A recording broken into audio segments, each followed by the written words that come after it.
Diego. It is the ass crack of dawn to me. 8:06 a.m. Up at 7. Slept horribly. To take my dad to the airport. He's going to Denver, Colorado, and then into the mountains today to ski for the next few days. Last year I went. If you guys remember, that was Breckenridge. I think he's going back to the same place, to Grand Colorado or something like that in Breck. Is it a Mazda or is it a Ferrari? It is a Ferrari Roma this morning. Or California T, isn't it? That's a Cali T. It's white.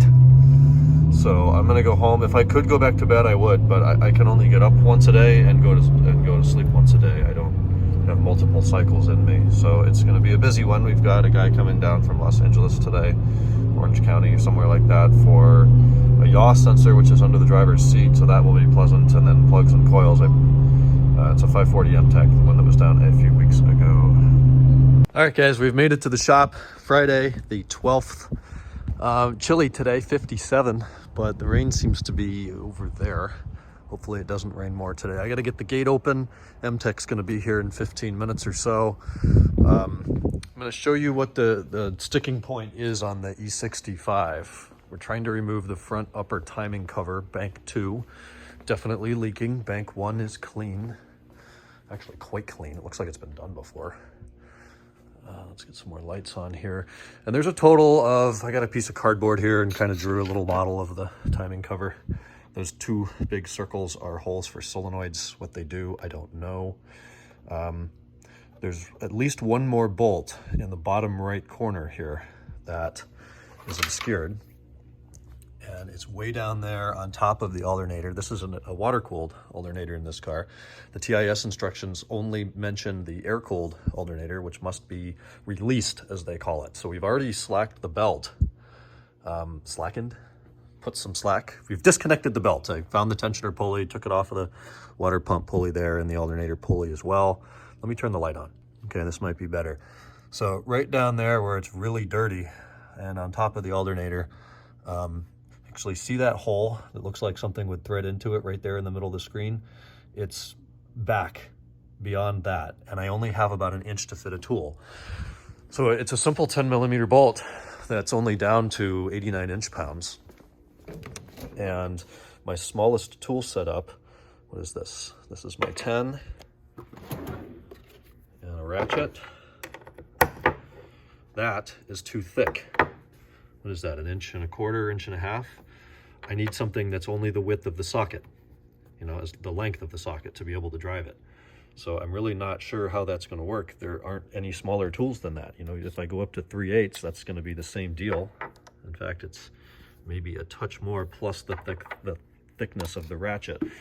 So a good tool for that would be this, right?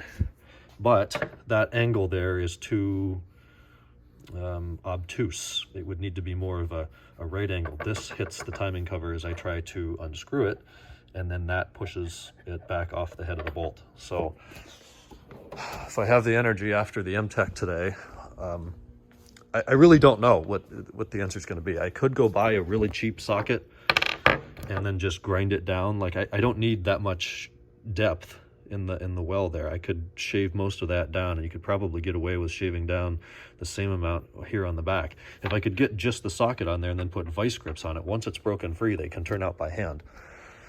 But that's the dilemma. It's got factory rears on it now. That took 2 hours yesterday to put freaking wheels on the car. We got new Pilot Sport all season 3s on the rear. Front tires are chintzy, but there's lots of life, so she wants to hang on to those. But this wheel was refinished. This is a style 95 BMW 19-inch wheel. Runs 275s in the rear, and it actually has rear wheels on the front as well. So it's a square 275 setup. The old wheels, these atrocities, had spacers on the back. I don't know exactly what size these. What is that? That's a pretty good spacer. That's like an 8mm, 10mm spacer. And then longer studs, but the longer studs were only on that side. These studs were short and only threading in like 2 turns. So that's a major safety concern. We did away with the spacers because I did find the other long bolts. They were in this bag in the trunk, this United Airlines bag. But we could have 4 long studs, and then she's got locks on here. So the lock is, you know, the factory length stud. So then it only threads in 2 turns. I don't like that either. I think all 5 lugs should thread in you know, as far as they should and be able to be torqued to spec. 2 turns is not safe with a big heavy car like this, especially rear wheel drive. So we've done away with the spacers. Wheels are a little bit tucked now. So it is. That's the way it came. Now I brought this. This is a 10mm nut driver that you could put and drive with a screwdriver or something. I brought this from my home toolkit, and while it is longer, it gets a lot thinner. So that might work. And if it does, I could put a ratcheting box wrench on the back of this and drive it like that. So I'll let you know. The problem with this car is it's a service nightmare. Anything you do, like I go to the TIS, and exaggerated example per usual here, but replacing the cup holders. Step 1, preliminary tasks. Remove rear wheels and rear differential. It's like, why? Why do I need to take apart the entire, so I found out more on this a few minutes ago. There is another TIS write-up for alternator removal of the water-cooled alternator. And step 1 is remove radiator, the power steering coil, the AC condenser, the AC compressor, and several of the pulleys on the front of the engine. All of that. That's like 4 or 5 hours work there, minimum, just to get the alternator off, just to get out 1 bolt. There's a reason these cars are worth like $900. A fresh head makes all the difference on some of these jobs. Timing cover is off. There she be. Plastic timing chain guides and all, though they look like they're in fine shape. There's the tensioner, single row, timing chain, etc. Boy, was that leaking. What a mess. So the old gasket in here is this pansy-ass little, oh, it's a plate. How am I gonna get that off? Need a flathead or something. This gasket is all of $14. Here it is. And look how oily that is. Wow. Yep, it only goes the one way since there's 2 holes there. Take a look at the timing cover as well. Lots of varnish and definitely leaking. All right, back under the 745 now. Plugs, coils done. Worked with Ken for a couple hours. That was good. All set. What do we do? Plugs, coils, and the DSC, the yaw sensor under the driver's seat. It's the first recorded failure. I've never seen one of those fail. Beautiful condition, you know, 106,000 mile 540M tech, dry under there. No indication of any previous damage or bodywork or collisions, anything. It just died. Anyways, now I'm working on the 745. We've got a new fuel filter in place. The one I took out weighs like 10 pounds. And check out the manufacturing date on here. Somewhere there. January 23rd, 2003. That is original. Wow. 97,022 miles on a fuel filter. Not a good idea. So now we've got a bear, or a male, whatever, female bear, whatever it is, installed, and I'm going to put back up the trim over there. Take a look at the snow out there in the mountains. I think the line was about, the snow elevation was about 4,000 feet or so, so that's way up there. Nice and white. I'm headed out a little early today. It's 4:50. I've got parts in the dealership over here, my wholesale account, so I'm going to stop and pick those up. I'm actually not completely sure what they are. I have so many open orders right now, it kind of could be anything.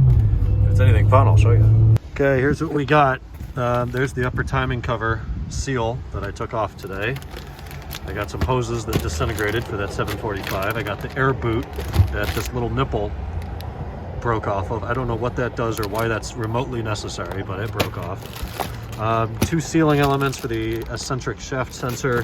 Those need to be replaced. These are going to be O-rings for cam sensors and solenoids in the front of the timing cover.